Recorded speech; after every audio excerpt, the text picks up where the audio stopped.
Tottenham TV, game week 2 done and dusted in the Premier League. This is your review, the Prem, and me and my brother go head to head in predicting every single Premier League outcome. We've got a competition going on, which I'm going to keep repeating. 2-time, last 2 years champion, and let's see if I can reclaim the 3 in a row. That's never been done before on this channel, and the way it works, 5 points for a completely correct scoreline, 1 point for a correct result, and the star man. Once you pick that man, you cannot pick them again for the rest of the season. 5 points for a goal, 2 points for an assist, and let's get into the weekend's action. Starting off at the London Stadium, West Ham 1, Chelsea 5. Sim went for 2-1, I went for 3-0. It looked like we were both kind of a bit too easy on West Ham. I had too much faith in West Ham, particularly you. I mean, I went for a 3-0 drubbing, but you went for 2-1 to Chelsea. And look, West Ham go 1-0 up with a pop shot from Paqueta, where the keeper probably should have done a bit better from. And look, they started okay, West Ham, but I always got the feeling that one thing to go wrong in the game and the floodgates would open. I mean, I said on London is ours, once one goal goes in, the floodgates will open, and that's pretty much what happened.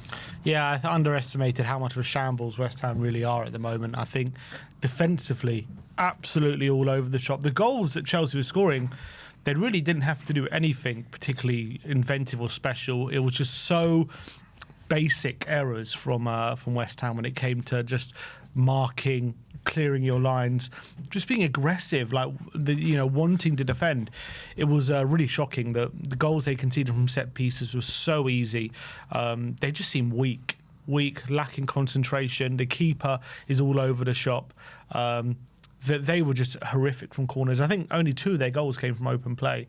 Esteval, who came in obviously last minute for Parma, stealing in and squaring it for Enzo, and then who scored the other one from open play? I can't remember off the top of my head. Oh, Neto, Pedro Neto as well. The others were just such weak efforts from a West Ham point of view. And considering they went for a back 3, they've got Souček there. There's no reason why they shouldn't be able to defend those situations in a better manner. Wan-Bissaka as well.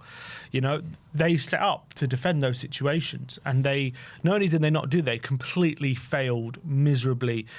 And if you just look at the where the finishes were inside the 6-yard box, just like they weren't even good finishes, a lot of them from Chelsea's point of view. They were just inside the 6-yard box, just getting on the end of something, and no West Ham player in sight. West Ham are in big trouble. They're in massive trouble. I'm looking at the bench yesterday. It's basically Callum Wilson, Kyle Walker-Peters, and a bunch of teenagers.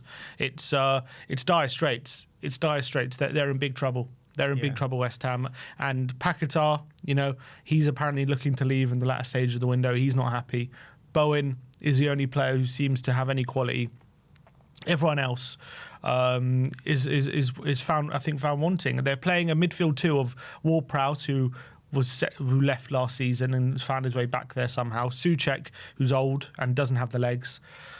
Potter's trying to play attacking football, and they don't have good attackers, and they don't really have particularly good midfield, and their defence is massively underperforming. Yeah. So it's a shambles at the moment for West Ham. It is. Everything to do with West Ham right now is an absolute shambles, from the ownership, getting the players in and building a squad, from the manager who just can't seem to pick the right team or the right tactics to go into games. And you've got to say, the players as well. The application that the players are showing on the pitch is nothing short of embarrassing at this moment in time. You're looking at the starting 11, right, that started against that game. I've got it in front of me here. Todibo, Kilman and Agard. And Agard's another one, by the way, who they let out on loan last year, and he's back in the starting 11. Those 3 players in isolation. Todibo we were all impressed with before he joined West Ham. Kilman, we're all saying what a great signing that is for West Ham. Agard as well, we're saying he's an okay defender. Wan-Bissaka, fullback, I thought he had a decent season last year from a defensive capability. I thought he was a good player. Paqueta, Bowen and Fulkrig as a front 3, that doesn't seem bad on paper. So they should be doing a lot better individually. The manager needs to be getting a lot more out of them as well. And they just need massive help in the transfer window as well. So, I mean, it's just an absolute shit show from everyone involved. In terms from a Chelsea standpoint, obviously great to win 5-1 away from home at the London Stadium. But, I mean, they just didn't really get out of first gear, to be honest, to score 5 goals against West Ham. And as much as, they're sitting, with good goal difference, 4th in the league or 3rd in the league, wherever they are, I don't think they've kick-started this season yet, so I think a lot more to come from Chelsea. Yeah, I mean, it's hard to say that after they just won 5-1 away from home, but I agree. I don't think they were particularly impressive. Obviously, I don't think there's much to complain about. The only thing I would say is, should Sanchez have saved that goal? I'm pretty sure. I think he should have. I don't think that dive was particularly impressive. I think a good keeper or a top keeper saves that, albeit it was a good strike from Paquetá. I think a top keeper would have saved that. Apart from that, I mean, it was just a simple day. They didn't have to be good to win that game.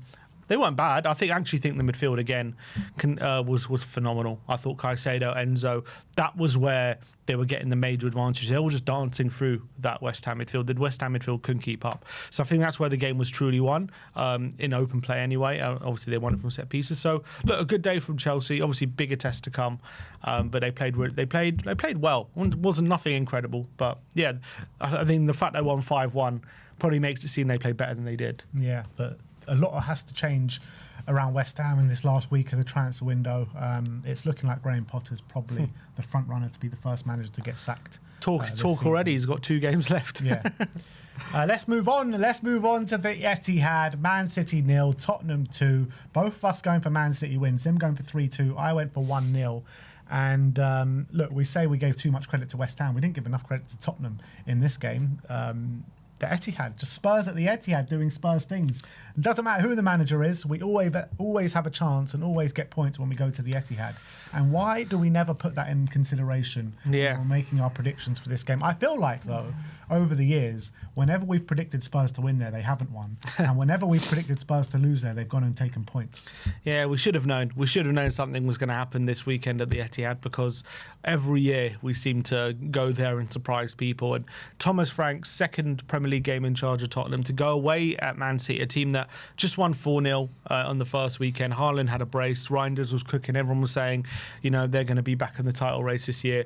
And I think Tottenham gave him a bit of a reality check. But it's funny, you know, if City would have won, it would have gave Tottenham a bit of a reality check. But it didn't happen like that. Spurs, accomplished performance, got themselves in the lead after, you know, a shaky start. City were on top a bit, but, you know, Tottenham wrote, I wouldn't say a storm, but, you know, City missed a few chances.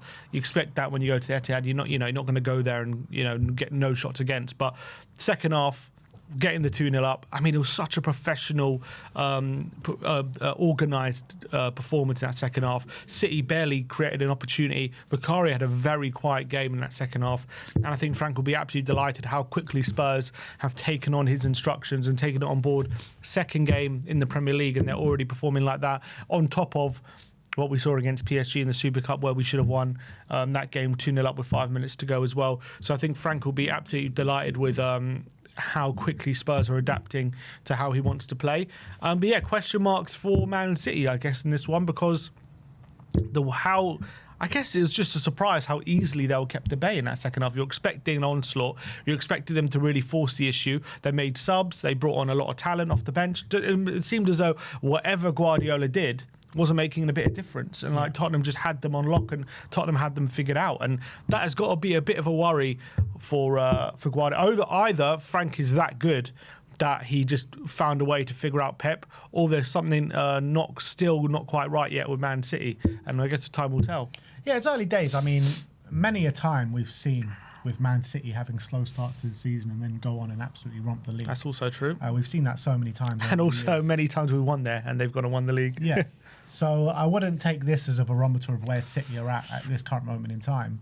However, I would say that usually when we go and win at City, we have to sit in a lot and we have to sustain a lot of pressure and a lot of shots on goal, and sometimes freakishly amount of easy chances missed from Manchester City. It was a different kind of win, this one, in my opinion, than all the other wins that we've had at the Etihad. So there is a bit of a question mark there on City. Where was this kind of onslaught? Where were all these kind of chances that they usually create against us? They weren't there, and that was a testament to Frank, the way he set us up, and a big testament to our midfield. Like, that midfield of Palhinha, Sarr and Bentancur was just absolutely phenomenal. Physical, aggressive, didn't let any Man City player have a moment's rest. Tijani Reinders, who was player of the week in game week 1 was nowhere to be seen. He was bullied out of the game. And Haaland as well, like the job that Cuti Romero did on Erling Haaland was absolutely phenomenal. So massive credit to Spurs, and we'll see what happens with Man City in the game weeks to come. I think a quick one just on City. I would be worried about their defence looking at it. There's talk of Akanji leaving. There's talk of Ake potentially leaving. And you're looking at that back line that started the game with Trafford in goal as well. Big question marks on him. He made a big mistake. I know maybe there's talks with Donnarumma, but that's just talks in the moment. We'll see if he comes in. He started the first 2 games. He does. I don't think you win the league with Trafford in goal. And then, I mean, if they let Akanji go, they need some real reinforcements in the back line because, I don't know, Ricolo is a right back, he's decent, but, is he a liability there in terms of teams target him?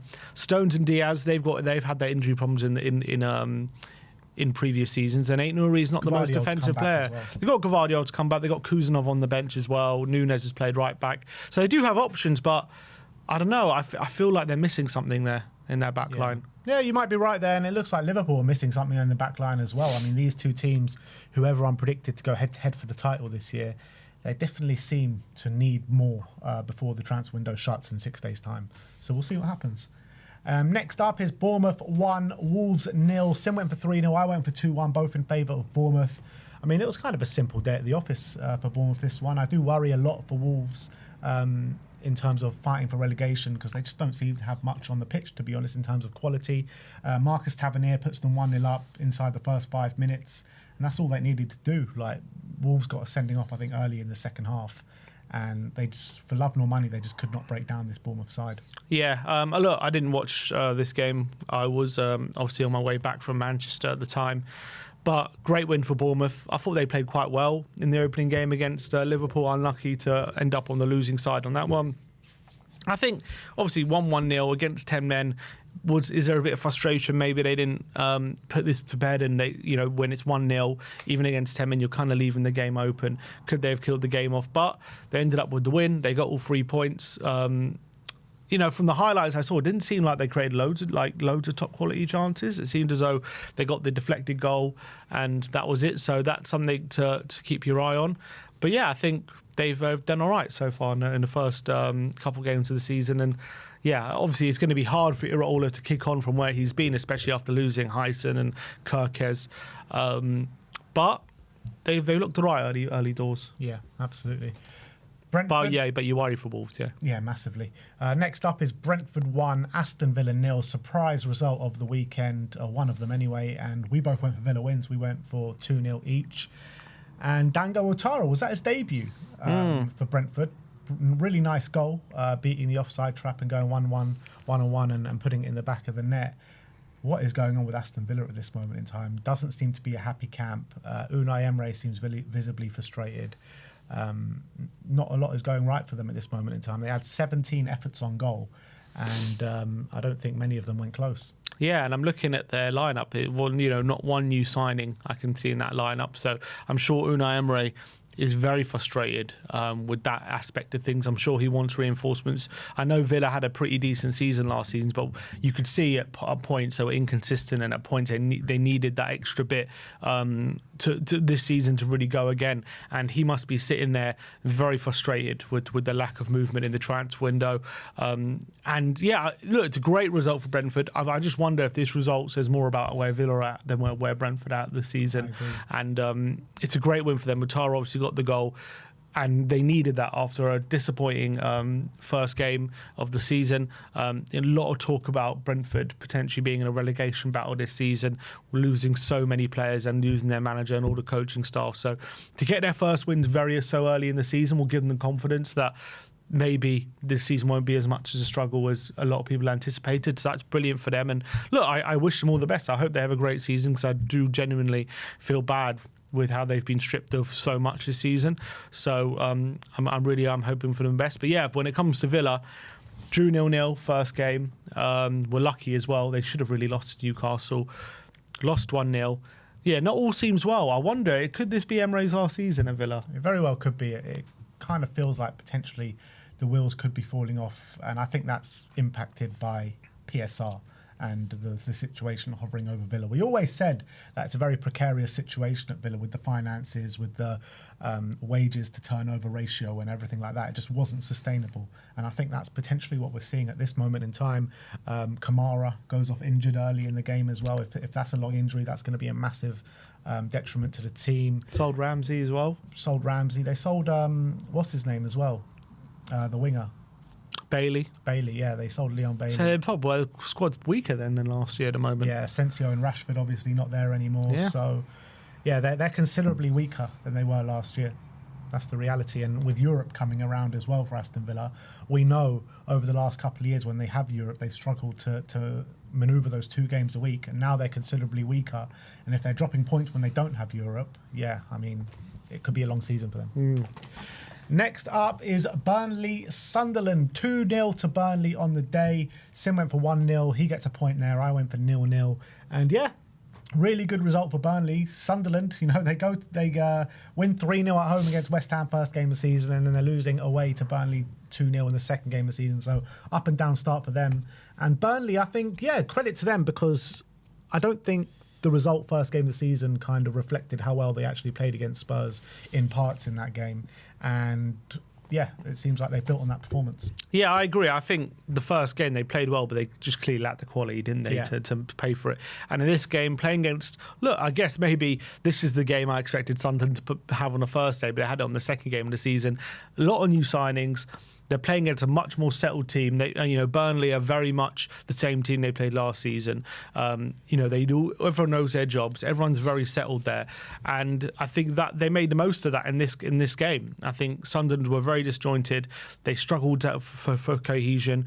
Burnley concentrated getting that clean sheet, and they deserved the win. They got the goals through Cullen in the last minute through Anthony, and good 3 points. Whether this was just playing Sunderland at a good time, or whether they're going to be a tough nut to crack at home at Turf Moor, time will tell. But again, brilliant for them to get their first win so early on the season, because we've seen in previous last couple of campaigns, teams down the bottom, waiting ages and ages for their first win. So the fact that you've got Sunderland, Burnley and Leeds all got on a win now, all promoted teams, very positive. Yeah, I think it's going to be a much different relegation battle this year than we've seen to previous years. You've got the Premier League teams like Wolves, potentially Brentford, West Ham, are all going to be down there near the bottom fighting. And you look at the 3 promoted sides now, all 3 of them won in their first home game of the season, albeit all 3 of them lost in their first away game of the season as well. So it's an important thing to note. I think all 3 of them have got off the mark quite quickly. So it's going to be an interesting one. Obviously, very early days to talk about relegation, but important to note, or interesting to note anyway.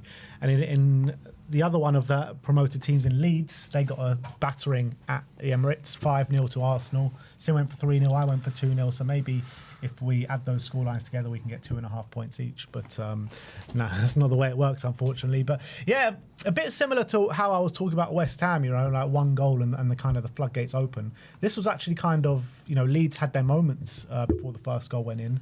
It was a set piece to break the deadlock when Arsenal was struggling to get on the score sheet. And then from then on, it was kind of just like one-way traffic, and Arsenal were just putting in goal after goal. And Gyökeres on the score sheet as well, his first goal for Arsenal.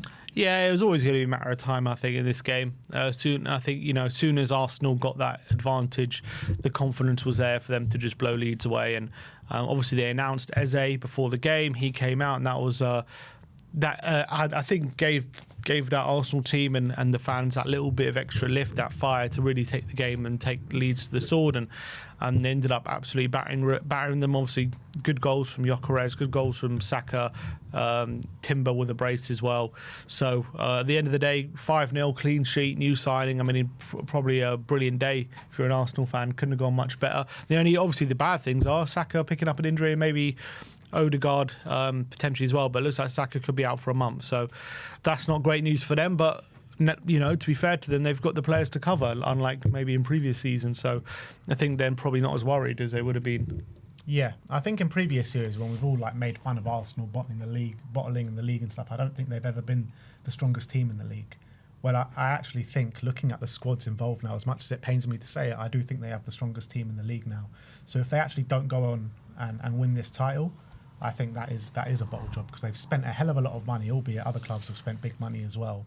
But you're looking at that squad, it's actually unbelievable how good that squad is. Like in defence, they've got quality players everywhere. Rumour to bring in Hincapie as well. They've just brought in Eze. That front line is looking a lot stronger now. And the midfield, I mean, Zubimendi and Rice, what players there are alongside an Odegaard and potentially an Eze that can go in there as well. So they've got a crazy squad. And if they don't go and win the league, this will probably be the biggest bottle job of them lot. This is it. Now's the time for Arteta. You know, he's got no more excuses. He's had, excuses, or he's got close before. But this season, I know a lot of people saying, I've seen a lot of people saying, does he have to win the league? I'm not saying he should be sacked, or that's not up to me, but I'm just saying the pressure is 100% on to win the league. No doubt about it. There's no excuses now to not win this league. But they have the strongest squad out of everyone. So, I mean, for now, to see how the window ends. As of right now. Yeah. As of right now. But yeah, I agree. I'm looking at fullbacks, centre-backs, number 10s, defensive mids, wingers and strikers. They're great in literally every department. Yeah. The only one you would maybe say is depth in the striker department. But, if Havertz is not, injury isn't that bad, they still have that as well. So they've literally got great options and depth in every position. Yeah. The only thing is keeping everyone fit, because obviously we spoke about Saka and Odegaard. Havertz is out as well. I think Gabriel Jesus might be on his way back. I'm not sure how long that's going to take. But even if they don't, you've got Madueke and Eze coming in now. Yeah. It's not bad. Yeah. All right, so that's that. Moving on to Crystal Palace against Forest. It finished 1-1. Sim went for 1-0 to Forest. I went for 1-1. So I think that's the first 5-pointer of the season comes my way. Ismaila Sarr puts Palace ahead just before half time, and then Callum Hudson-Odoi with around half an hour to go levels it up for Nottingham Forest. I thought it was a decent game, pretty level game, even game. Yeah, I think Palace, taking the lead, they actually played quite well. I think maybe a lot of the talk and the negativity around Palace at the moment with Eze leaving, Glasner has been talking quite publicly about the need for signings. Has that rallied them a bit in this game? And they got the lead and it looked like they were defending well. Forest were kind of struggling to create chances. But to be fair, Forest equalised and then I actually thought they were the better team and they were really unlucky not to win it late on. I think there was a player came on, I can't remember who it was it... Igor Jesus, he comes on, hits the bar or the post right at the last kick of the game. They were the ones forcing the issue. I think Palace kind of ran out of steam, and I think that goes to show the lack of depth they got, because you're looking at their bench. I mean, I don't recognise a lot of those players, and they're desperate for reinforcements, especially with Eze leaving. They're playing Devaney in the front line at the moment. Glasner's getting very frustrated with that. But yeah, look, in terms of Forest, Nuno's still in the job at the moment, despite all the comments pre-match. He was asked after the game, is there a chance he walks away? And he said, that's absolutely ridiculous notion. I'm never walking away. So maybe Nuno's here to stay. Yeah, I think so. I was talking to you off air before about this, and I feel like if they were going to sack him, I think he would have been sacked already by now. That press conference was up Friday before this game now, and we're now sitting here Tuesday after the weekend. So I think it would have happened by now if they were going to sack him. So I think Nuno is here to stay unless there's a horrible run of results. But they're looking decent start of the season, and they've made some good signings. Some good. I think I don't know who's unhappy with what, but if you're a Forest manager, I would say you should be happy with the business they've done. Yeah. No, absolutely. I agree with that.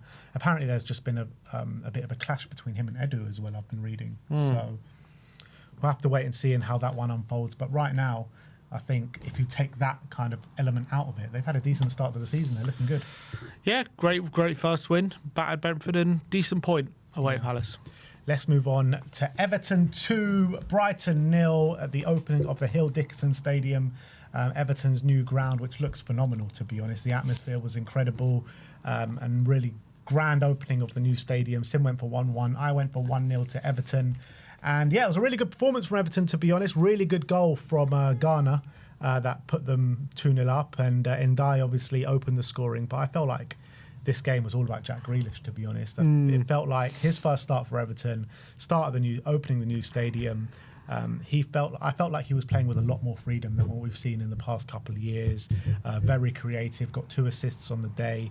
It just seemed like he's playing with a whole weight of the world lifted off his shoulders a little bit. Yeah, it was a great assist for Ndai's goal. It was a classic Jack Grealish assist, very reminiscent of that assist he got when in the Euros against Germany, just going down the line, using that left foot of his and just across the face, brilliant ball. And there's Ndai, first goal in the new stadium, and it looks lovely, by the way, the stadium, I have to say. Does look very, very nice. I thought Barry up front for Everton was great. But I have to say, I thought as much as it was a good win for Everton, they played well. It was one of those games, everything seemed to go their way. Like, they got the penalty in and Welbeck missed it. I think Tarkowski played a ball directly to... who was it? I think it was Matt O'Reilly, and Matt O'Reilly had a one-on-one. He literally made a massive mistake, Tarkowski, and they got away with that one. O'Reilly missed it. Brighton had a number of opportunities to score, and they'll be kicking themselves they didn't even get a goal. So I would say maybe it was just one of those where sometimes just like the occasion, is on your side. They were never losing, and I think that's kind of what happened. Like, I wouldn't say it was like a vintage Everton display, like they were brilliant, but look, everything went their way. They got the goals, they got a bit of luck down the other end, and it was a very good win and a great day for Everton to open that new stadium with. So fair play to them. Brighton, I think they'll be a bit frustrated with the result. But I think performance-wise, it wasn't like the worst. Like, they should have probably, on another day, they would have got something out of that game. Yeah, potentially. Maybe if it was the second home game of the season for Everton. But look, when you open a new stadium, all the fans are so excited, kind of an air of inevitability about it all. And I got that feeling in this game. And that's kind of why I predicted an Everton win going into it. But yeah, 1 point to me, 0 for Sim for that one. Moving on to Fulham against Manchester United. It finished 1-1. Still no wins for Manchester United in the opening 2 games of the season, 2 draws. Sim went for 1-1, big fat 5-pointer for Sim, his first of the season, and I went for 1-0 to Manchester United, and I thought I was going to get a bit lucky and get that 5-pointer, but Fulham did equalise in the second half, and they were well worth that equaliser, because I thought in the second half, Fulham absolutely tore Manchester United to shreds at times. I think there's got to be serious questions asked on Amorim. I know it's the second game of the season, and I know it's a lot of people say it's too early, and it probably is too early in the grand scheme of things. But at the end of the day, I read a stat against current Premier League teams. He's managed 28 games and won 4. Like, there is, and in his first 2 games of the season, they spent 200 million on attacking talent, and they've only got 1 goal, and that was an own goal. And they've struggled to create really good quality chances in the first 5 minutes. They did play Arsenal first game of the season. Still, it doesn't matter. Like, this is Man United. The standard should be higher. The standard shouldn't be, we played Arsenal, so we shouldn't expect to score. This isn't that Manchester United anymore, though. This is a big club with big expectations. You spend 200 million on your attack. It's not because you're that little Man United. You don't do that. You don't spend 200 million on your attack because you're a small club. You know what I mean? I'm not saying they're a small club, but they've obviously been in the mud for so long now, and it's going to take time. But that's why you spend 200 million to accelerate that. But it's not going to be an overnight thing. They're not, like, Sesko hasn't even been integrated yet. I understand Some of these that. players haven't been integrated, so it's going to take time. It's not going to be start of the season, bang, yeah, Man United. They should not title challenges. They should expect to. I'm saying they score a goal with your player. I'm not saying title challenges win every game. I'm saying they haven't even scored a goal with one of their players. They've been unlucky as well. They hit the post. They had a good 5-minute spell in this game. In the first half, they looked a bit decent, but Fulham definitely didn't deserve to lose this game. They had a good 5-minute spell in this game. They opened it. Look, to be fair, against Arsenal, they were the better side. Okay, fine, but they were the better side, but they didn't score, and they didn't really create any real good quality chances. Like, they created a lot of half chances, and they played well, but there wasn't any ones where he had to score there really that they created. But fair play, you're playing Arsenal, one of the best defensive teams in the league. I understand that. This game, you're Fulham away, you're expecting something more. They opened the game really well, couldn't hit the post. They were looking good for 10 minutes, and then it all just died down. And then all of it dissipated, and they were shocking that second half, shocking. Oh, wow. And he's making weird subs. I'm not sure about the selection. I'm not sure about the formation, to be honest. I'm starting to question whether this formation is the right fit for this squad. He's playing Bruno in a double pivot next to Casemiro, and he's expecting that to work. if you're playing a 5-2-5-3-4-3, you need your two centre mids, right? They're going to do the most running in the team. They're going to have to cover the most ground in the team. They're going to have to be so defensively aware and so strong and a lot of stamina. And he's playing Casemiro and Bruno there. Well, that's never going to work. For a six, though, aren't they? That's never going to work. I don't understand why Mainoo's not playing. They're in the market for six. They signed Ugarte for 50 million. I'm sure he okayed that. That was, or actually it was before him, wasn't it? But still, they've got Ugarte there who had at Sporting, right? He knows how to use him. He's got Mainoo there. I'm not saying he's a proper six, but he refuses to use him. They've got Mbeumo, I think, had 5 touches or something stupid in that second half. He barely touched the ball. Cunha completely went out the game. I'm looking at that. He's got Onana on the bench and Bayinda in goal, who looks awful. I don't know why he's playing Bayinda. I know Onana's also not looked great, but Bayinda's also looks great. He's playing Diallo at right wing back. Why is he doing that? He's not a right wing back. He's a right winger. Why? He's not a wing back. Yeah, I mean, so he's making a lot of weird decisions. Looked decent at right wing back. He's not a wing back. He's just not. Diallo is a winger. You don't ask Diallo to be defending a right wing back. He played there last season. He looked decent. Oh, it doesn't matter. He's not a wing back. You can fill in there a couple of games. Okay, maybe look decent. He's not a wing back. You can't play him. You can't go into the season saying one of our wing backs is Diallo and expect that to work. I'm sorry, I don't think you can do that. He's never been a defender. He's a winger. That's his position. So to think you can go into the season expecting him to play wing back is for me. I think his best performances last season was winger anyway. He might have had a few half decent ones at wing back, but his best performances was as winger. I'm starting to ask big questions. I'm not saying you should sack him now, but I'm starting to ask very big questions of where this Man United project is going. But the problem is, they've tied themselves into a corner. They can't sack him because they've invested so heavily into him. But if they keep him, with the results continuing this way, then there's kind of like an admittance that, they could have kept Ten Hag. Were they wrong to have sacked Ten Hag at that stage when it was a similar state? They invested very heavily in Ten Hag, and then a couple months later the results were not good, so they sacked him because they made a mistake. So they've done the same thing here. They've invested very heavily in Amorim. They better bloody hope those results start to turn around, because they're going to start to look very stupid either way. It could be a long season for them. I'm telling you, if things don't change. I'm starting to question a lot of things. That game, I know it was only a draw away at Fulham. It's not the worst result in the world, but I was watching that game thinking, there's something wrong here. There's something massively wrong here. Look, I think that it's way too early to making these sweeping judgments on Amorim. It's the second game of the season.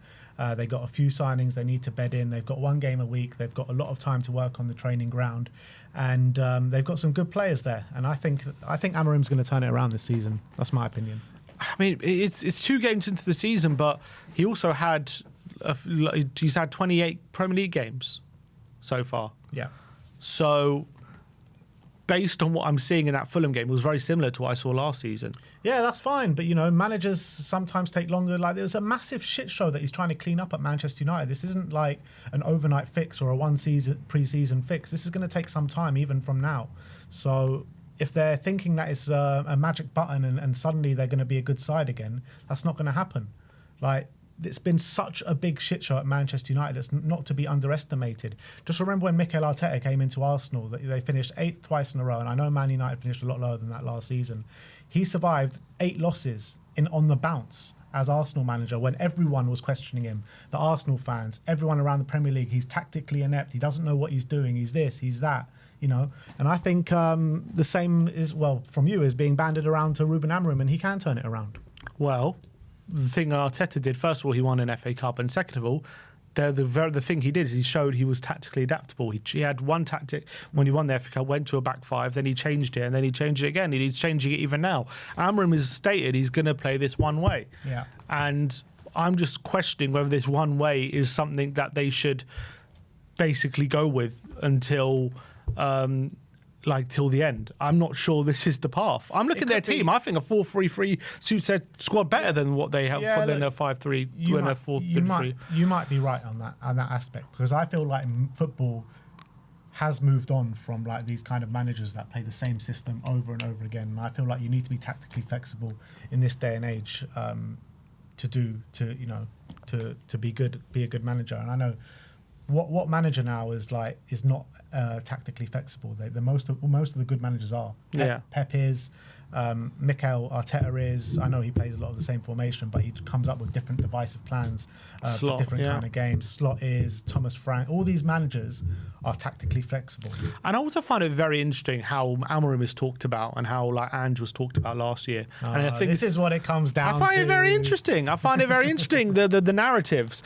Ange is a clown. He doesn't know what he's doing. He only has a plan A, all this kind of stuff. Yeah, Amorim seems to have all the same problems. And no one talks about him in the same way. If it comes down to the end of this season or towards the end or halfway through this season and Man United are still going through the same issues, then he will be spoken about in that light. It's still too early to talk about him like that. I don't know if 28 games is that early. Like Ange at the end of the first season, it wasn't that common that it was more towards in the second season where people started to talk like that. Well, he finished fifth in the first season. Mm-hmm. Yeah. Like Amorim at the moment is but one. We still showed some bad traits, and we still were on. We finished fifth. A few runs of bad form. I know, but we finished fifth. There's been no good form under Amorim. Yeah, there's been nothing. Yeah, there's been nothing to cling on to. At least Ange, we had the first 10 games. Yeah, and also he came in halfway through a season, Amorim, and didn't have a pre-season and just walked into a complete shit show. Okay, but since when was that an excuse to just lose every single game? It's not really an excuse. It's just what's been bestowed upon him. I know, and I like he's come in to improve things, and things have gotten far worse. Yeah, there's no two ways about it, and I'm just saying and I agree with you. It's only 2 games in, but based on these 2 games, I don't see too much evidence of it getting that much better yet. Yeah, and it's only 2 games, so you got to give him. Look, I'm not saying sack him now, but he's got to improve things quick. I'm telling you, the pressure's already building on him. Yeah. Look, let's move on to the last game of the weekend, which was a blockbuster at St James's Park. Newcastle 2, Liverpool 3. Sim went for 2-2. I went for 3-2 to Liverpool, so I get the 5-pointer for this one as well. What a game of football this was. And, everyone was anticipating this game this weekend. Everyone was tuned into this one. Everyone knew it was going to be a blockbuster, and it most definitely lived up to the hype. And a lot of these games, sometimes they don't live up to the hype, but this one certainly did. And I thought Newcastle were absolutely brilliant in this game. Found themselves unlucky to be 1-0 down, unlucky to be 2-0 down. The sending off for Anthony Gordon, which, I did think it was a sending off. Really unfortunate for him because he was having a really good game at the time. It's just a stupid challenge. And you saw the skid marks down Van Dijk's leg. It was like, I'm shocked anyone was disputing it, to be honest. I know, some people were. Yeah, there were some people on social media where we say never a red. The commentator was like, "Oh yeah, it's just a yellow," and they seemed shocked that he was going to the screen. I'm like, I was looking at it. He's run 20 yards at full pelt, scraped his studs down his Achilles or whatever it was. I'm like, that's a clear down his that's a clear.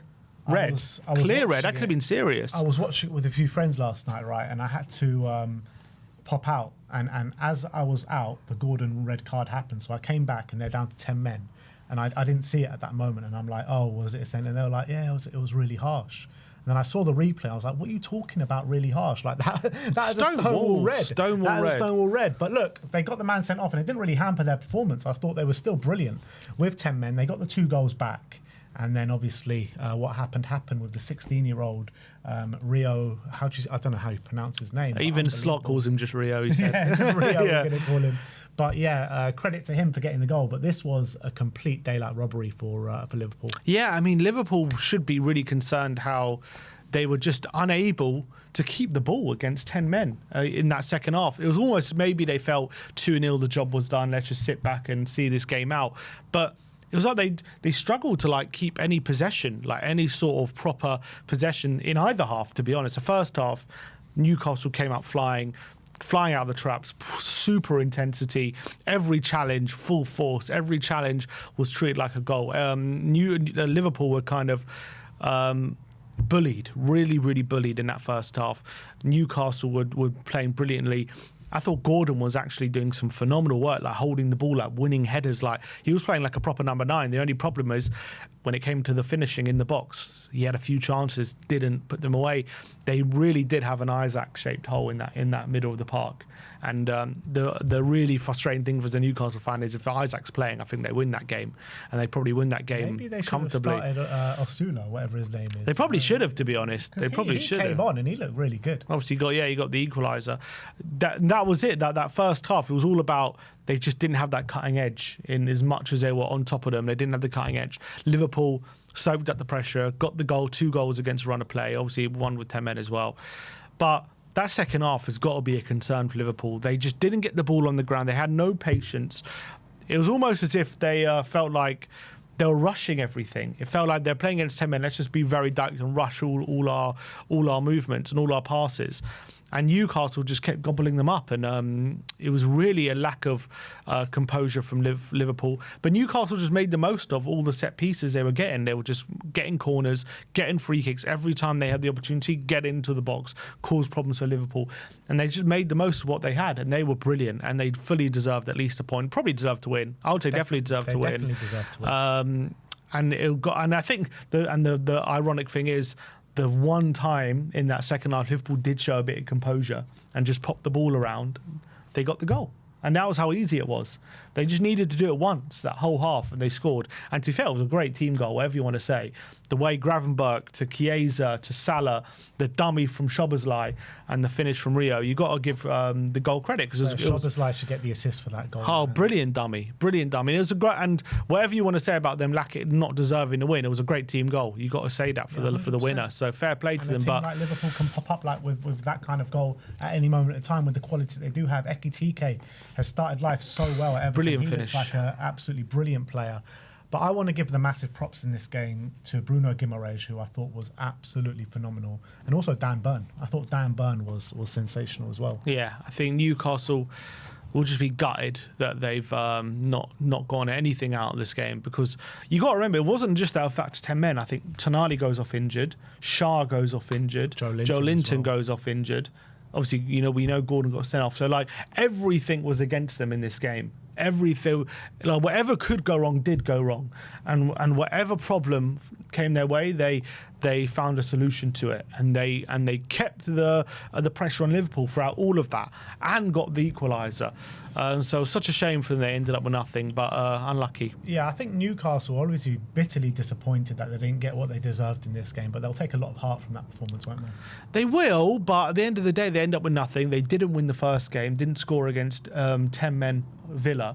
So as much it's great, all great taking heart, but they've got to be a bit concerned that they haven't got the striker in. Isaac is still wanting to leave, and clearly that is what's been missing the first 2 games is a striker. Yeah. And that cutting edge has been massively missed. If they had Isaac in these first 2 games, they're at 6 points in my opinion. Yeah. And they don't have that. So they'll take heart, but there's big questions for the last week for them. Yeah, absolutely. A lot of business still to do for many clubs, not just Newcastle, but a lot of clubs still need to do a lot of business. Spurs, Newcastle, I don't know what's going on with Villa, and plenty of other clubs that we've talking about. The bench just looks too weak at this moment in time. So that is the games. We move on to star men. Sim went for Semenyo. He had to change his last minute because I got in there first with Evan Nilsson.